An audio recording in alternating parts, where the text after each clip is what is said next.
Hi, everybody. Hey, welcome to our 7th show on Ranger Games. And, if you notice a little different setting, my name is Tony. If you notice a little bit different setting here, this is going to be a great conversation today, gentlemen, with my other 2 co-hosts. What are your names? Jim? Well, Hi, otherwise known as Joel, Backwoods Brother. Hey, we're going to tonight talk about PTSD, but if you are, and I always say this, a veteran, if you are a friend of a veteran or a relative of a veteran, if you are in the military currently active and you're going to become a veteran, then this is the show for you. And so tonight we're going to just... Well. Do you want to translate, Joel? Yo habla español. Welcome, everybody. While he's working through his Spanish. Well, you got to talk about how you speak Spanish, though. A little bit. That's not really. No, that's not really. But I wanted to give you some airtime on that one.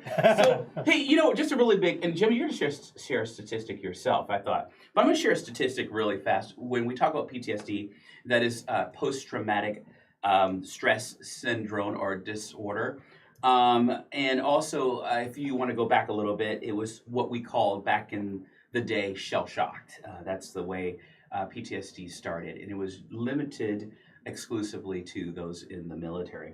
But this is a statistic in 2020, just real fast. Yes, a survey found that 83% of the U.S. veterans, as well as active duty servicemen and women, have experienced PTSD since 9/11 attack as a result of their military service. So 83%, gentlemen, is a large chunk.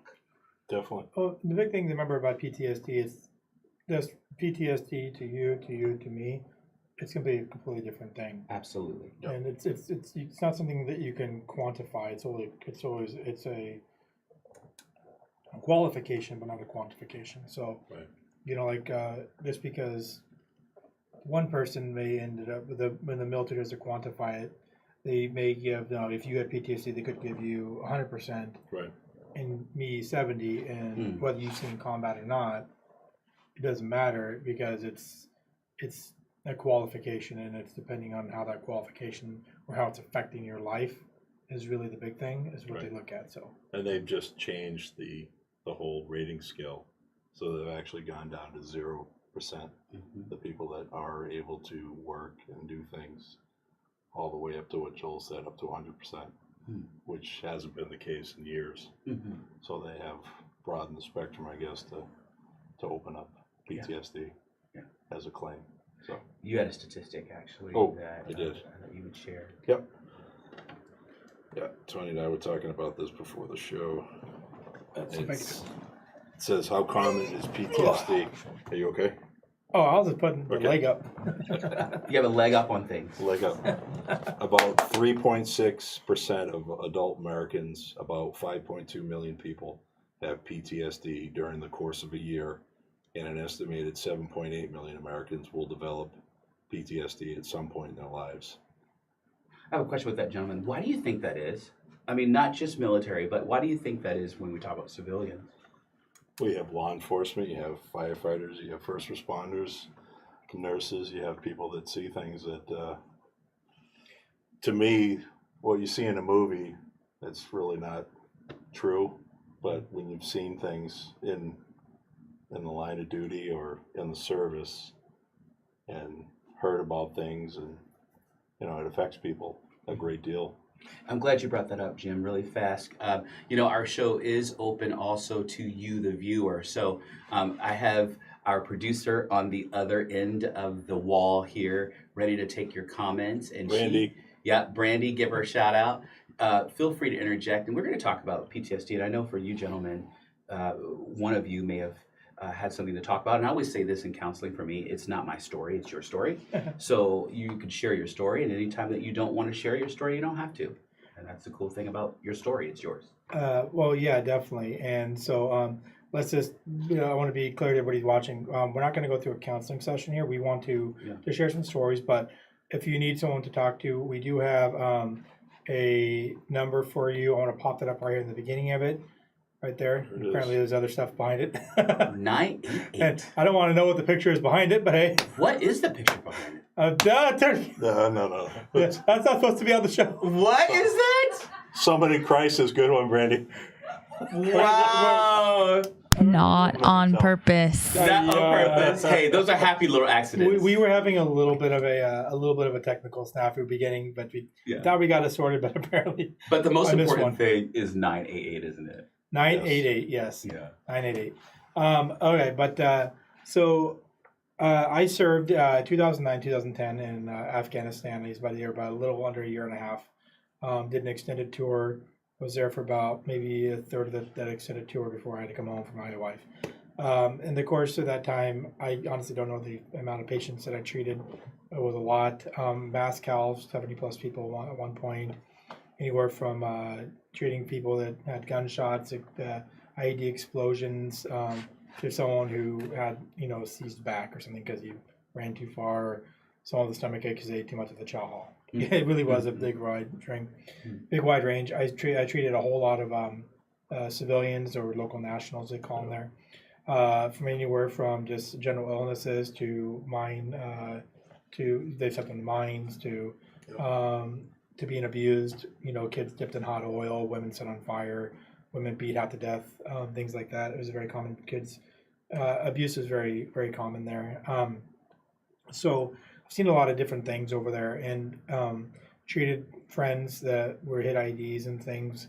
Lost a few friends due they weren't, thank God they weren't in our unit, but people I met there that went out and didn't come back in one piece, or didn't come back alive, and had to send them home on a angel flight. Those things begin to rack up on you. They begin to take effect. And what it is when I went through treatment on the way home, it wasn't something like where you see in the movies. It's like, where, oh, you freak out, you have flashbacks and you're going crazy, you dive on the table. Some people do that. Other ways, my first 6 months I came home, I couldn't have doors open. Everything had to be in order, in place, cupboard shut. There was that alignment to it. Doors had to be shut where they were at. Things that you would do. You don't leave doors open in Afghanistan. You don't have lights on at night. You don't go certain places without your gear or your weapon. I remember the first little bit I had a problem with. I kept looking for my weapon. And even today, I hear loud noises. I jump and I reach for my side because that's where my weapon was. That was my backup, my security. So that thing follows you home. The first few days I was home, I was up in Fort Lewis for like 30 days doing my demob and everything. And I was staying in a hotel with my wife, and I woke up screaming because I had had a nightmare that night. And it wasn't necessarily about with something I'd specifically seen, or it wasn't something where it was like related to something that happened over there. It was she had I had seen her in a car accident crushed by a semi truck, and there was a sound I still hear today that didn't have specific relation to what happened there. But at the same time, what that was as I explained, was a trauma scar on my brain, because PTSD trauma can actually be seen in many cases as scarring on the brain when under MRIs. Not always. It's not always the case. And sometimes the scarring is deeper than they can see. But sometimes you can actually see it, because what that does is if you see a traumatic enough event, it actually can scar your brain. It's like, think of like a short circuit almost. And it's not exactly how they explained it. They want more detail, but that's an easy way to try to explain it. And so they were saying it was just related to that, and it had to do with the death piece of it. And it's someone close to me. But like my first 4th of July, I couldn't be outside. I was hiding in the back room, just trying to keep myself busy. We're down at the seaside beach, and I was putting up a window blind while the fireworks were going off. Had a panic attack in a crowded market because there's too many people and too much sensory input. And so I went through almost a decade of PTSD treatment and things, and on and off, and learned coping skills and over time to deal with that. But even today, like recently went down to the state capitol for the state fair. And as you know, there's a lot of people down at the state fair. And I'll tell you more about that right after this commercial. Awesome. Let's take us into talk about Whitney Science. Yes.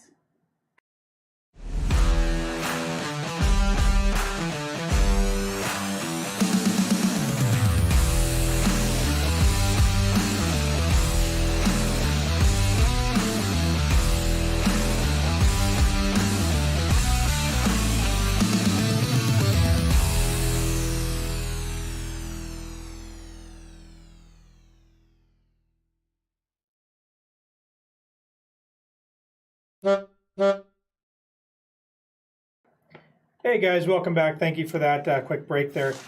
So our producer just let us know during off camera that we had some questions about what is PTSD, how does it affect it, and kind of a little more information. I guess I don't want to go too much into the technical side of there, but why don't we use our resident expert to talk about this?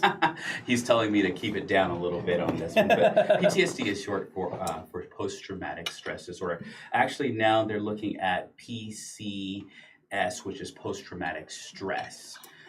So you can have post-traumatic stress by either witnessing a traumatic event, experiencing a traumatic event. You can even have secondhand PTSD, which happens to be, let's just say 9/11. Many of you remember 9/11 when there was a no-fly zone. Well, you saw on the screen that there were 2 airplanes that flew into tall buildings. But what your brain does is it becomes hyperactive. And so when you hear maybe in your home across the country in Seattle or Portland, when you hear a plane fly over when you're not supposed to hear a plane fly over during that time of no flyovers, you automatically think it's going to hit your house. So your brain is on hyper turned up fight or flight. That's essentially what that is, or freeze. So in lieu, anybody can have PTSD. Trauma is very much of a focus now more than actually ever because of witnessing or being a part of traumatic events. Medication can help as well as some counseling. Cognitive behavioral, EMDR, which is a new one, rapid eye movement, all those types of talk therapy is another therapeutic method that you use. Joel talked about coping skills, and so during counseling sessions, you are taught coping skills. As a matter of fact, being a counselor myself, I've learned some coping skills from Joel in my own stress. So it's basically anxiety turned up to hyper speed. Yep. I love the one I taught you the most is where go into a room and cry to yourself. Did you just say that? Did you say that? Did he? I think he's. That is a. What is that? Mayday. Mayday is right. Mayday. But no, you had something else to say. Calvary. Calvary. Yeah, and actually, I heard one more thing. It was, you can find TED Talks. You can go online and don't diagnose yourself, guys. But look at the DSM, which is a Diagnostic Statistical Manual, which is the DSM-5. Anybody can read it. If you have 4 of the 5. Then symptoms, then you should definitely consult a counselor or your primary care physician even. There's one more thing with that. There's a progression of PTSD. There's acute stress. So usually acute stress happens when the event or trauma just happens to you. You go into what we call acute stress. If over the course of 2 weeks to a month, you still experience those symptoms, then we move into what we call PTSD. Yeah, and that's the disorder part that kind of follows you and can be lasting. And the big thing about PTSD is in many cases it's not cured. Yeah. It's there. It can go dormant. It can come back. The right triggers, smells, sounds, things like that. It can all bring PTSD. Triggers. Yeah, the triggers. It's triggers can be sounds, smells, touch, visual, sense. Like for example, in North Dakota when I lived there. There was a road between Williston, North Dakota and Newtown. I hated driving because it reminded me a lot of the roads in Afghanistan. And I was always on top high-end stress level alert because in my mind, and for years it was, this is a road that reminded me of when I was looking for IEDs or looking for snipers or ambushes. But the but obviously we're in the U.S. That's not going to happen. But my mind can come down from that, and so that's a visual acuity. Joel, real fast. Yeah. There was a study of where a guy came back from Afghanistan. You're concerned about IEDs going off on the left side and the right side of you. He was literally driving down the middle of the road in a state where there wasn't a threat of IEDs going off. Yeah, and it's very common. Driving fast, driving erratically, middle of the road, things like that, stopping and not wanting to cross over culverts without doing a check. These are all things that friends of mine have had problems with. That they had to go to therapy to get over. Did they get over it? Well, not the right word. You're right. Get over it to learn to deal and handle with it. And over time, like I said, mine has gone more dormant on some areas, but it still exists. I still deal with things like I was about to talk about the state fair. So the state fair has a lot of people. I just don't like being. There's a few things I still don't do because I know how I respond to those. Kudos for doing it. In vitro therapy is something I'll talk about shortly here. Gotcha. It's absolutely horrible, worst thing ever, but it's good. It's good for you, but it sucks. Gotcha. But some things I still don't do because I don't want to. I don't feel a need to do it. Yeah. But I can if I had to. Yeah. Movie theaters. Don't do movie theaters. And if I do, I have to sit in the very far back. I'm not going to sit up front. What about your state fair? I'll get to the state fair. Oh, sorry. Elevators. I hate standing in the front of an elevator. Usually it's in the back corner of it. Yeah. But if I had to, I can do it. Large crowds. Hate large crowds. I hate being in areas where lots of people are at or can be, like malls. I don't like malls. I do it because I take my wife there and daughter there for things. But these are things that I do, but I don't like to do it, and I avoid it if I can. But because I've gone through something called in vitro therapy, which is basically where you tell your story over and over and over and over again, and they identify the issues that you specifically are hardest for you, like standing in front of an elevator, going to a movie theater, going to large crowded places. They say, okay, well, you're going to go, I need you to go ride at the mall. I need you to go ride the elevator for 4 hours. You're going to stand up, you're going to stand in the front of the elevator for 4 hours. Exposure therapy. Basic exposure therapy. They call it in vitro and vitro. I always get the name wrong, but I think it is in vitro. That's what they call it. Yeah, you're right. Or they're going to go sit in the front of a movie theater and watch a couple movies in a row. And we're going to go find a couple crowded markets. You're going to go to those places, and you're going to stay there as long as you possibly can. Then you're going to stay there for 5 minutes more. Then you're going to go, and it sucked. It was, and telling the story of the worst days of my life. When I had to basically put back together a 13-year-old girl that got blown up from out of rocket that missed our base and landed in her home, killing her entire family and permanently scarring her. The smell of that burning flesh and things. I have to talk about that over and over and over and over again. But what that does is it builds up a kind of like a scar tissue, so it's tougher, so you can deal and cope with that. That's why I'm able to talk about these things today. Because if I hadn't gone to that therapy, I couldn't talk about these things, and I still don't like to talk about a lot of it. There's a lot of things that I haven't talked to my wife about, I haven't talked to my friends about, because I don't really need to. It's something I don't deal with. I'm not going to run into again. And if it became an issue, then I know I can talk about it. And that's because I went through a lot of therapy, but it sucked. It was the worst thing in my life. I'd rather been back in Afghanistan dealing with that again than to talk about it over and over and over again. And I didn't want to get into the whole point of comfort being back in a war zone versus being back in the U.S. The first thing I wanted to do when I got the plan is go back. And it had nothing to do with, I want to keep serving. It had to do with there's a connection, a comfort, an organization, a peace there that you don't get outside of that. And there's a desire to go back to that. It's really hard to break away from that. It's really hard to explain unless you've been there. Anyway, so I was at the state fair, and there's a lot of people. We're talking tens of thousands, 50,000 people. There's just so many of them. And the first time we went there, we walked over we went to 2 different days. One was like the first couple of days it opened. We went down, we were walking to the fair doing great. People were pretty thin, but there's a lot of them. Still hiding up on alert because there's so many people. But when we get over to the carnival side, they're packed in like rats. Like literally the line to get tickets was like a quarter mile long. It was massive. It was like a 3-hour wait to get tickets or 2-hour wait to get tickets.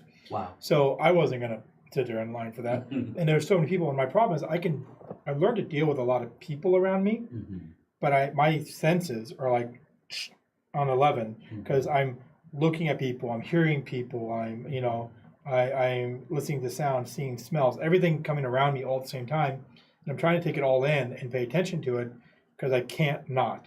It's like my that off switch isn't there anymore. Yeah.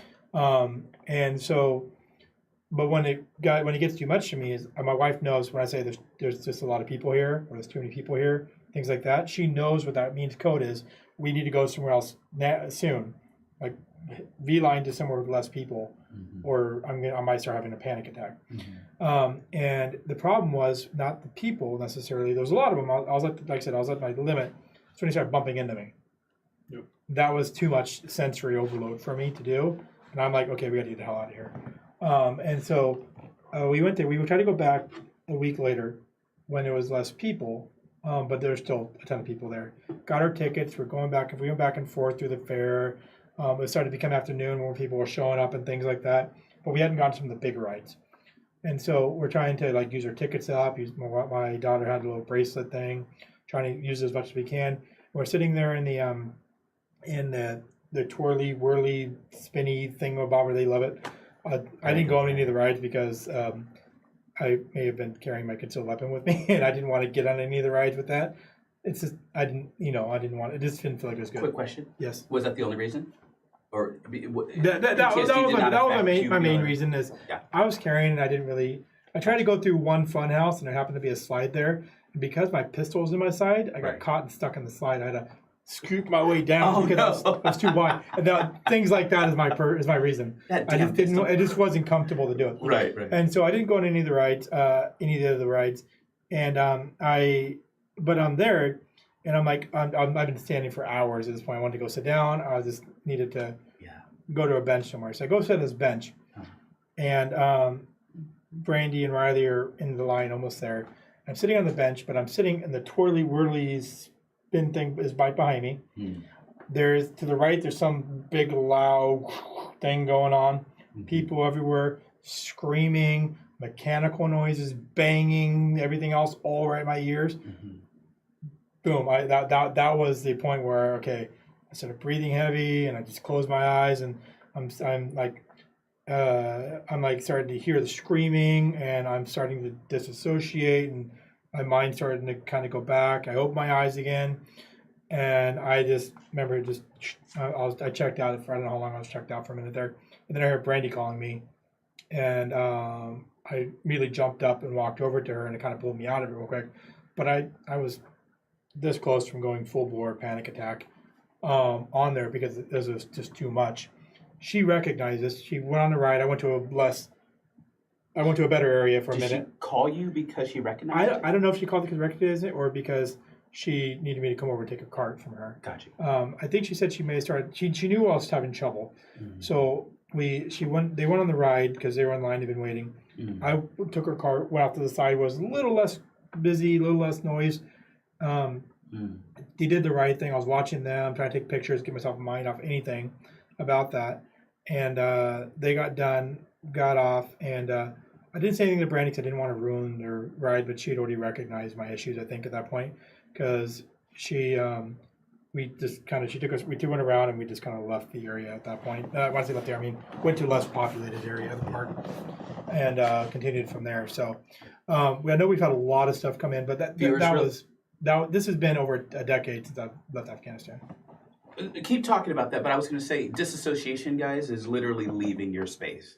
You're no longer associated with that space. Yep, exactly. So, that's where we. That was my event from the park there. So, brother, thank you for sharing. I'm just making sure we're on time for some. Yeah, I was going to say thank you for sharing. And actually, when we come back, we'll talk more.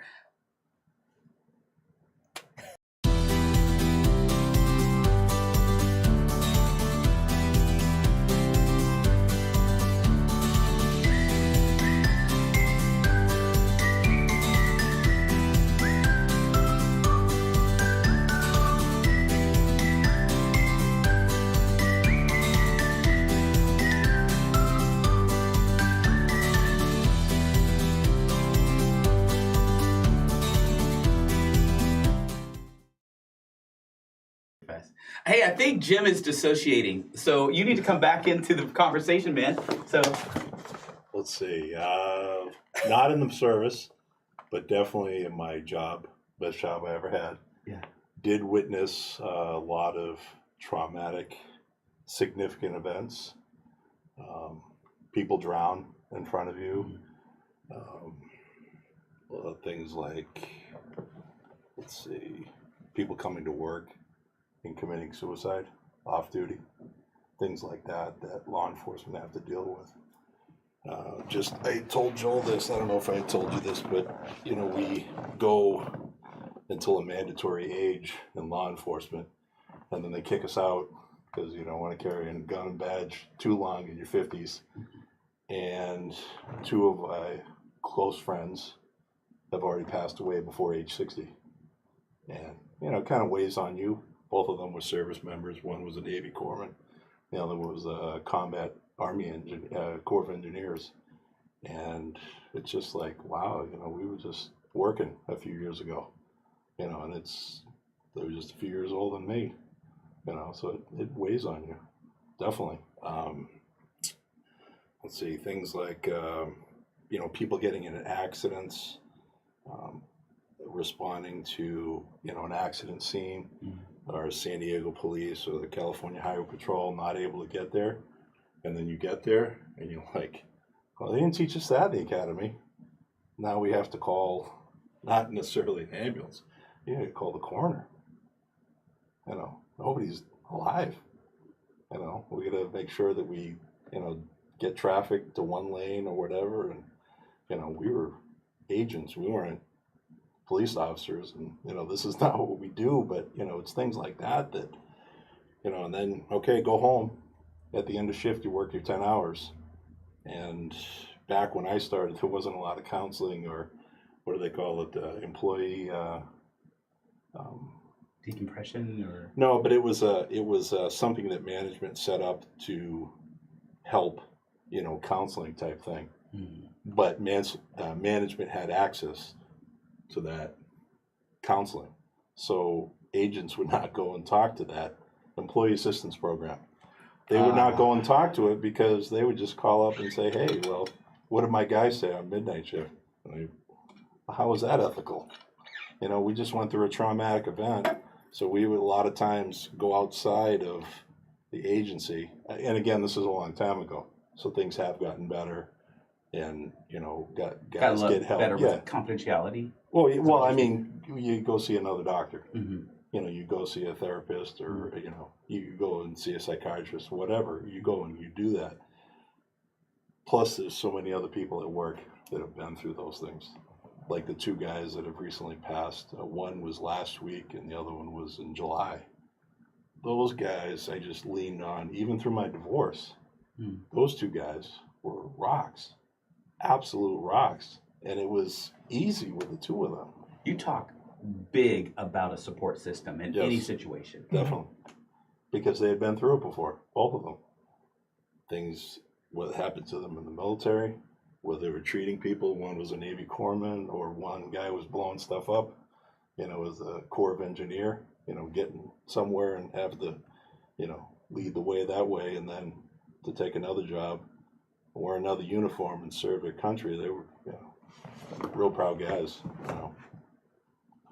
So different than the military, but seeing people reach out that are not only veterans but civilians that are in high stress situations, it can go sideways pretty fast. I think is a big thing to take into consideration with law enforcement and military. Or even firefighters. Well, firefighters what they have to see on a daily basis. Well, yeah, exactly. Traumatic. I mean, firefighters, I'm going to put them in a separate category for a minute here. Yeah. But with police and military, they fight their battle in a foreign land. Right. You don't usually fight at home, at least not in the U.S. I mean, in other countries, it's a different story, like Ukraine and things. But for law enforcement, their battlefield is their home. They don't get to leave the battlefield and go away to somewhere else to go home. They are in that battlefield where they live. So they go out, they go into their own backyard, Mm-hmm. they police, they deal with all these things you're talking about. It could be something where they had a car accident. It could be they treated a local family member or something like that, not family, but local neighbor or something like that. Because it could be in their own town. They could know the person that they are having to arrest, Yep. that they're having to pick up off the street, or they're having to help deal with a domestic violence issue. There's people they know, so they carry that home, but they don't get to leave that as a foreign place. Right. They carry that with them. Or open up to their significant other, their wife, their spouse. It's interesting. Because you don't need to deal with that. That's work. Yeah. Exactly. You know, we will talk about it once we get to work and do whatever after work.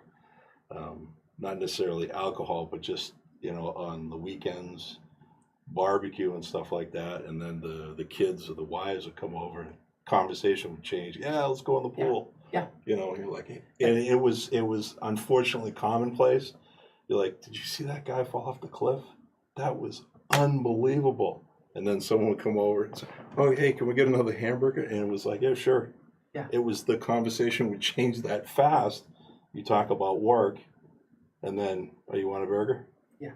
And you just like, you don't realize until years later, you know, getting older, you know, I've been retired 4 years, and all that stuff is still there, and it's all crazy. Yeah. You know, like you talked about earlier in the show, open borders, you guys could spend 10 episodes on Backwards Brothers easily.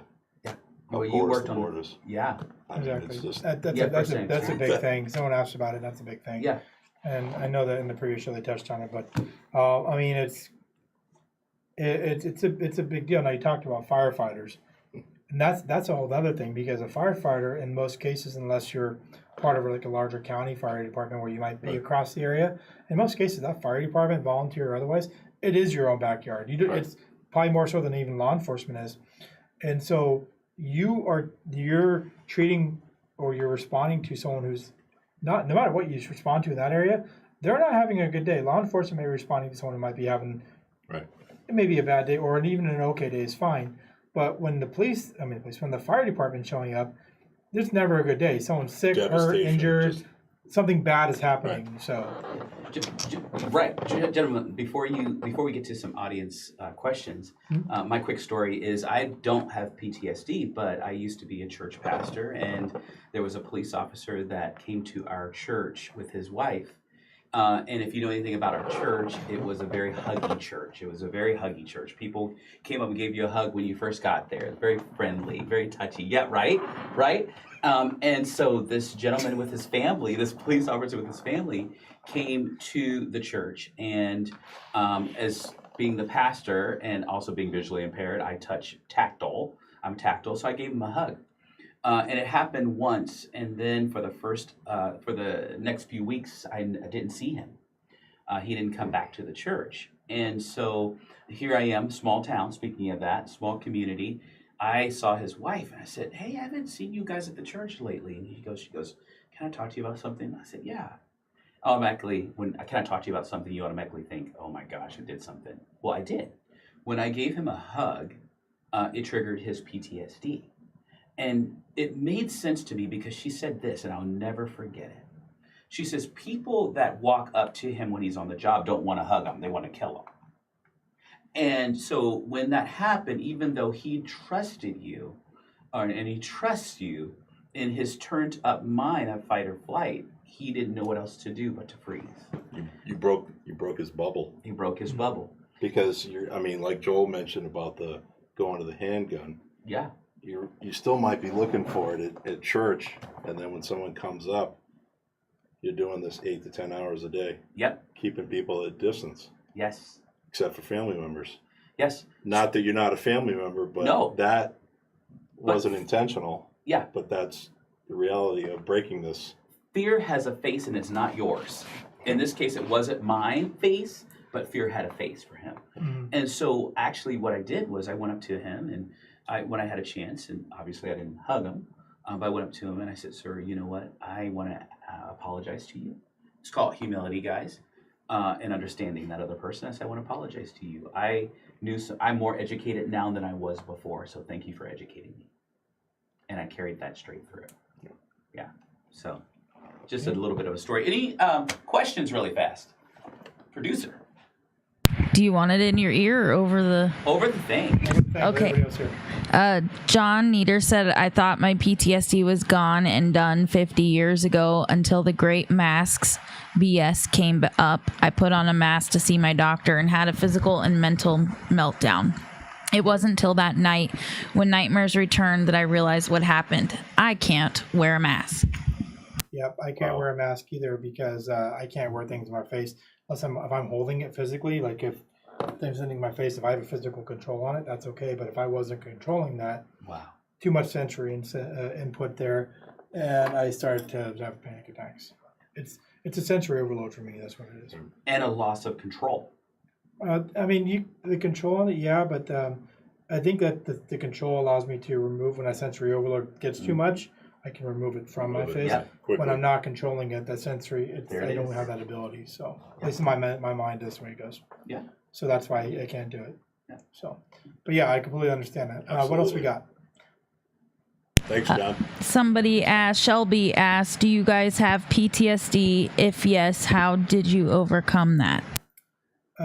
Well, you don't really overcome PTSD. I think you learn to cope with it. Good questions. And mine was intense therapy for almost a decade. And that's just basically giving me the tools and the learning. It's, at least in my experience, it wasn't like here's all these tools. It took 10 years to learn the tools. No, the tools were the first day. Here's the tools. Here's a piece of paper. Read this. The tools were there. The time was getting myself and my body to understand how to use the tools. Like as far as like, hey, you're starting to go into this type of thought process. Okay, you know the tool. Now train yourself to use it in that situation. You know, train yourself to know your limits. Train yourself to understand what you can do to handle attacks or to what you can do to avoid those attacks. And that's, again, knowing your limitations. And it just took a long time it's like learning a habit almost. It's like the same thing as you're retraining yourself. It's like, you know, in the military, they teach you, the reason why my hand goes to my side is because you pull your weapon out of the holster a million times. You fire those rounds a million times. You know, you have certain things. Response. You know, when you learn to muscle memory. Yeah, muscle memory. You know, before you even put a rifle in your hand, you're doing this a bajillion times, raising that up. Yeah. You know, and how to get it on, how to eyesight it in. Right. You know, how to go around corners and mount and things like that. You learn all that, and then you you did it with a rifle in your hands a bunch of times. You fired so many rounds down range that it's second nature, and that's training. That's why it becomes part of your person and how you react to things. And to do the same thing with that's what my therapy did over those years, was to train that into me. Even sitting in a restaurant. Yes. You can see how some people sit differently in a restaurant. Mm-hmm. Yes. They watch the door. They watch the exits. Watch where your exits. Really fast, Joel told me, again, you helped me. You told me 3 things to ask myself when I felt fear, intense fear. Do you remember what those 3 things were? Is it real? Is it real? Am I safe? Am I safe? And how should I respond to this? So say that one more time for our viewers. Is it real? Is a threat real? Is what I'm perceiving as a threat or an issue? Right. Is it real? Am I safe? If it is real, am I actually safe from it, or am I not safe? Mm-hmm. And then how should I respond? Should I respond by diving under a table, or should I respond by taking a deep breath? Right. If the threat isn't real, you know, and it isn't real, and I'm safe, then I probably shouldn't dive under a table. And you learn to have that whole thing processed in a matter of a second in your head, versus, you know, having to ask yourself. But as you go through it, you start having these issues, you have to ask yourself these questions. Mental checklist. But again, yeah. So, is it real? Mm-hmm. Am I safe? Mm-hmm. How should I respond? Guys, write those down. They have helped. They've helped me personally, and I haven't dealt with PTSD, but just assessing. It's called a risk assessment. Mm-hmm. And if you train yourself to do that on every situation you deal with, even for situations that that really aren't a PTSD moment, walk into a room, ask yourself the question. Start training your mind mentally, so when you do have that situation happen, when you are triggered by your PTSD, your mind's already in that process and it runs through that on a normal basis. You know, That's good. is it real? Am I safe? Is it? How should I respond?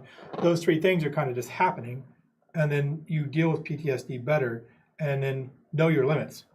Know your limits. You learn your limits by bumping into them. You don't know what your limits are until you run into them. But if you know that going into a large crowded area with people bumping into you and everything else is going to overstep your limits, or you know you're reaching that limit where you've had too much input, then you take yourself out of the situation. Doesn't mean that you shouldn't try to go and explore and expand and to learn that and to get to that point, but know at what point you need to remove yourself from the situation. One thing I know about you is when it comes to that, you're really good at executing your boundaries. It's a boundary. How many times have you been over and I'm like, I'm done with answering, I'm done with being social today. Sorry guys. Yep. Because I had too much of an issue that day, and Yeah. last thing I want to do is you know have a problem. And so I learned my limits, and I try to be nice about it, and I'm much more cordial than I We won't have been talk in the about past. that on camera. My Hey, bestie. hey. My bestie. Yeah, I told you that toe is gonna grow back, man. And you like walk into the room and I'm like, what am I doing here? What? Oh, memory issues. That's a big issue with PTSD. Yes. Go into that. Well, I mean, I don't really know, and there's not a whole lot of understanding behind that, other than the mental scarring issue. Yep. But they don't fully understand the whole memory thing is sometimes short-term memory, sometimes long-term memory. Absolutely. And I think it has to do more with the mental scarring that I was mentioning earlier, a physical scar. But you can forget things sometimes, or you can get things mixed up in your head. Yeah. For it, it's like if you had lesions or things like that in your brain. It's the same thing. My wife struggles with it because of lupus.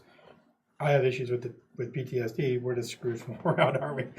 Speaking of that memory thing, that's really. Were you done? by the way? Yeah, go for it. It's really crazy. I was talking to a police officer friend who had to, who went to a call of a shooting, and the little girl was in the room. She witnessed the shooting, and she was standing right there in front of her parents during that shooting when the cops came. They took her and put her in the car. They asked her where she was during the shooting, and she said she was in her bedroom. She was not in her bedroom, but her memories put her in her bedroom. And then Yeah, it stopped. It stopped. The memory stopped. It's Yeah. Dissociative displacement, I think, is what it is. Displacement, exactly. I mean, exactly. I remember it's been a while since I heard the No, word. dissociative displacement, exactly. And that's what That's it where is. it is. It's a safety mechanism, as I described it. Your memories will protect you from the actual trauma. Yeah. And sometimes you'll have amnesia of an entire event. Yep.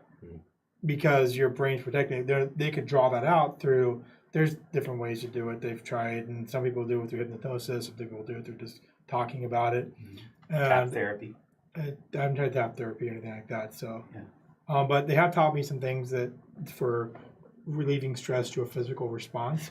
And so, if you ever see me, and I have my fingers like this, and I kind of get them in this little weird position, and it's hard for you to see, but I kind of when I'm rubbing my fingers, If you're rubbing your fingers. Index. through across the top of my thumb, my index all the across the way top of my down. thumb, Do your curl them hand in, like that. Like and this. I bring my thumb back up over top.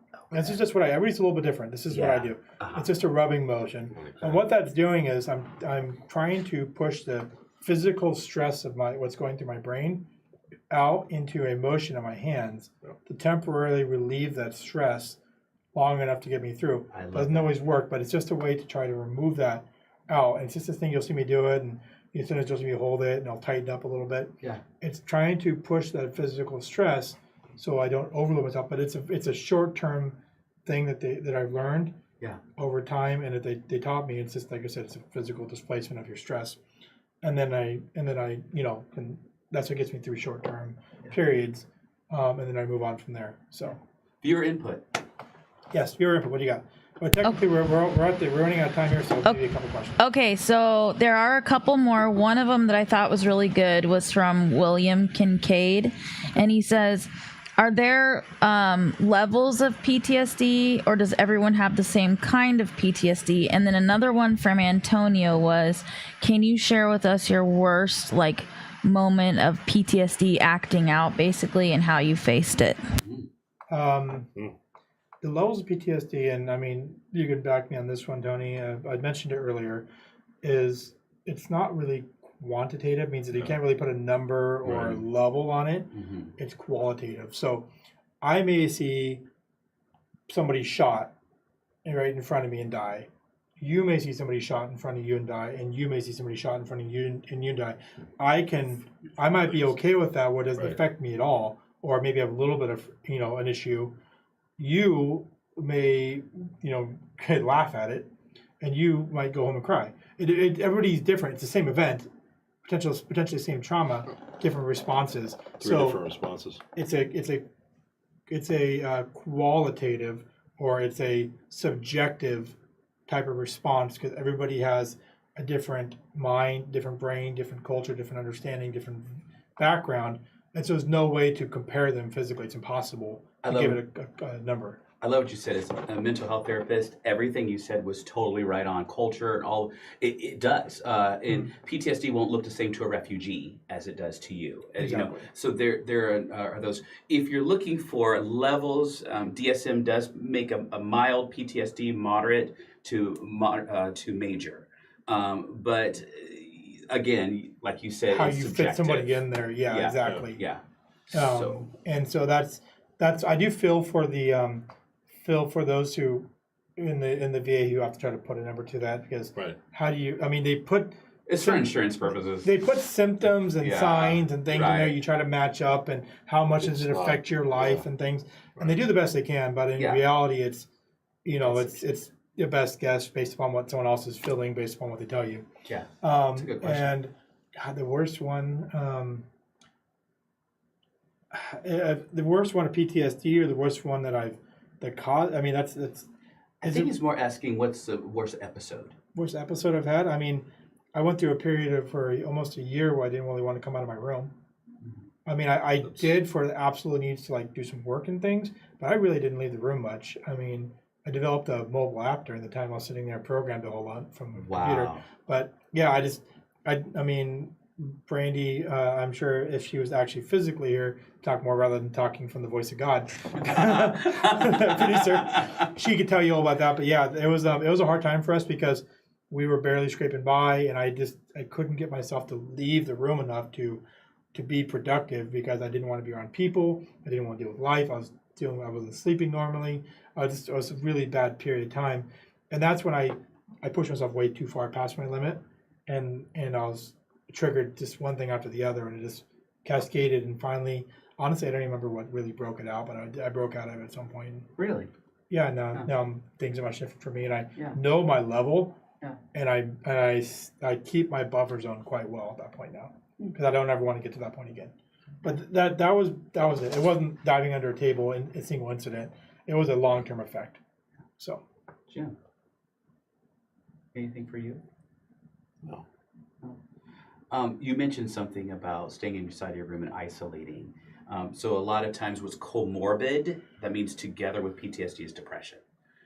So in isolation is one of those things. And you also see those who stay in their rooms and not take showers. And so you see that their affect changes the way they look.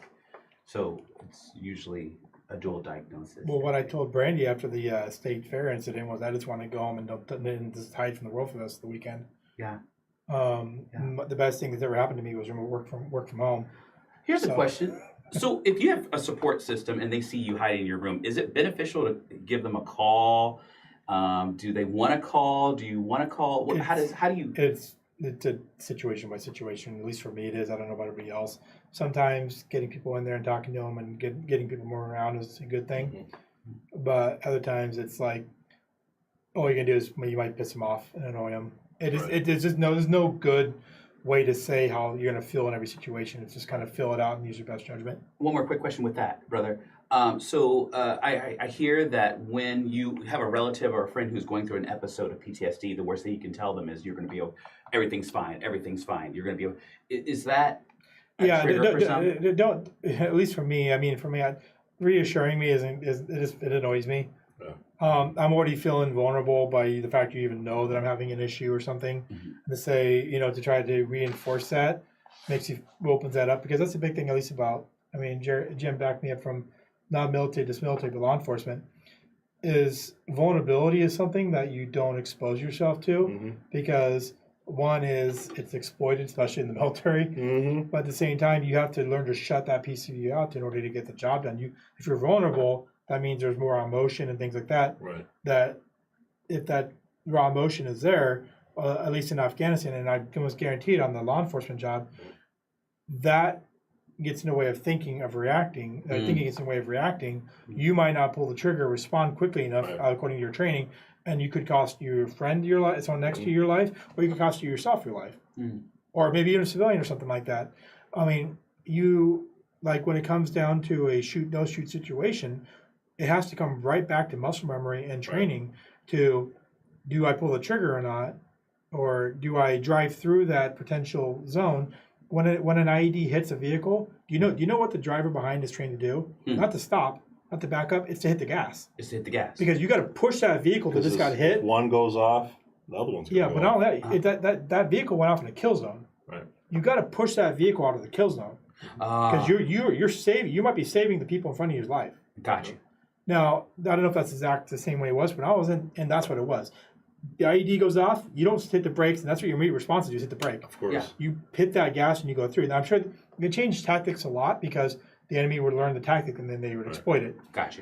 Because it used to be at one point, you hit the IED, you stop, you back up, and guess where the second explosion was? About 30 seconds later. Right. Right next to where you stopped, 100 meters down the road. Gotcha. And so they learn these tactics and you change. We get holes that have V shape on it on a vehicle. So that when the explosion goes off, it would go off this way and be fine. They make bigger explosions to blow the vehicle in half. They started sticking explosions in the side of mountains to flip the vehicles down the side of the mountain. I think when in Afghanistan, you didn't take a vehicle up a mountain, you walked.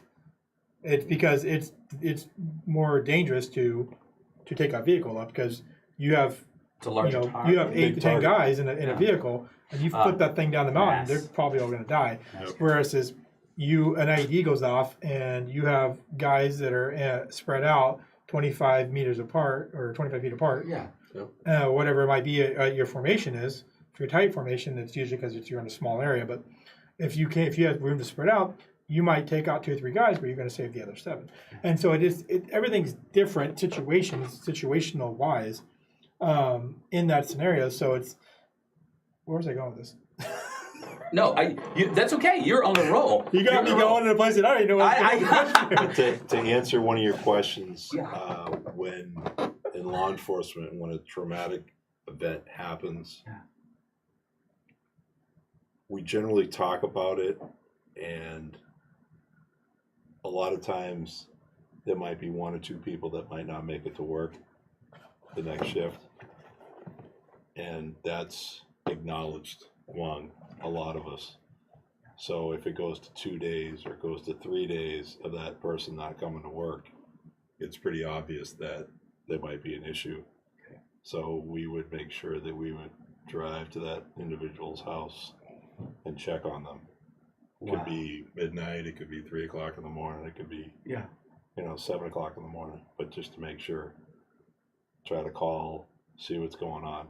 Because in that respect, the best thing that could happen to that person is to be at work, is to be with their counterparts. Not necessarily reliving what happened, but making fun of people after a traumatic event is pretty much what we've been taught since we were 18. Yes. That's the thing. It's what it is. It is what it is. It is what it is. From an outside perspective, someone who hasn't been there, been around it, it looks cruel, doesn't make sense, the jokes, all that. But it makes sense. It's name calling. They never get it. It's But when you've been in there and you've had that connection, it's a way of coping. It's a way of coping, connection. Yep. And sometimes, honestly, just sitting and hanging around, even if you're not even talking about this, being on guys that have been in a situation or have that connection, it just matters. Sometimes it's just shutting up in a room and they're doing their own thing and you're just around. On occasion you might say, "Hey, what's up?" That's enough there, and that's our counseling. And like talking about like here, this is healthy, this is good, and sometimes you get me going. Sometimes I just spurt it out. The time, really, I know. There's a time that you didn't figure out what I was talking about. Just real fast, while we're coming to a close here. So 2 things, brother. Continue what you're going to do, and then why don't you close the show today? Yeah, well, I I'm think talking so much. I think it's appropriate. No, I think it's appropriate. But, I think it's appropriate. There's times when it's flowing, and there's times when it's not. And there's, like I said in the beginning, there's just no way to really know ahead of time. And so I guess if you're approaching the situation, sometimes it's better just to approach the situation with a shut up and hang out in the corner type of situation. Be ready for that. Yeah. Or be ready for, say, hey, not today, man, and don't take offense to that. It's nothing to do with you. It's just like, hey, in a lot of cases, it's just that my mind is not in the right spot, and if the wrong input comes in, I might say something I don't mean, and it's just because my head's in the wrong space. Or sometimes it's just, come and hang out, and you do your thing, I'll do my thing, and I just love having you around because it's soothing. Like with my wife, sometimes we don't even, like, some of the best times I've ever had. Well, I've had a lot of good times with my wife, obviously. I love you, honey. A lot of good times. But sometimes my favorite times I love the most is sometimes when we're sitting in the room, we're not even talking to each other. She's watching her show, doing whatever. And I'm just hanging out and doing my thing with her. And maybe occasionally say a word or two to her. Those mean more to me than I can ever describe, because it's just having that presence and that connection there matters. And sometimes having that with other people you serve with, it's a different kind of connection. But that just matters, just being around it. Even if you're talking about the weather, it doesn't matter. Sometimes you're talking about stories. There's a connection piece there. That connection piece allows, a sense of, I don't even know what the word to put in there is. Support. It's unspoken support. Unspoken support. Mm-hmm. Yeah. So, but yeah. Hey guys, I know we are probably 15 minutes past over our thing. I think we almost need to make this an hour-long show. But who's counting? It's an hour long. Yeah, I guess we're making an hour-long show, and it seems to be a normal thing these days for this show. Thank you so much for joining us, guys. I'm sure there are so many good questions and comments that we did not get to, and I really need to get the comment section fixed on here because it's white and I can't see it at all.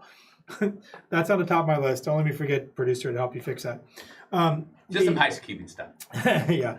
But hey, guys, thank you so much for being here. Thank you so much for supporting us and Ranger Games. Please take a minute to like it, to share it, to subscribe to the Backwards Brothers. We depend on you guys to get this out to other veterans and people because while it's veterans here, there could be people that are suffering with PTSD or other stuff. Yes. Or just want to show to connect to, or just want to understand more about veterans or law enforcement. Because while it's focused on veterans, law enforcement fits in that category, and people who do firefighting, and I mean, really, all there's a way to connect to them in a way. And the whole point is just to talk and tell some good stories, hang out. In some cases, talk a little bit about PTSD or something that's more serious. But thank you so much for joining us. We will be here next week, same time. Well, we'll probably have a guest that time. I don't know who it is yet. We like to surprise ourselves. But until then, hey guys, just remember, you're not alone. You got people out there that you could talk to. Heck, you could even reach out to us online. But if you need to, 988 is it's a three-digit number. I do not know what the picture is behind it. Just ignore that. Again, Brandy, really? It's a problem. We'll fix it later. 988 gets you to that number. Talk to somebody, anybody. Just reach out. You're not alone. Sometimes we can just sit there and shut up in the corner and just to be there so that you have somebody. Yeah. But your life's important. Your life matters. Thank you so much, and we will see you guys next week.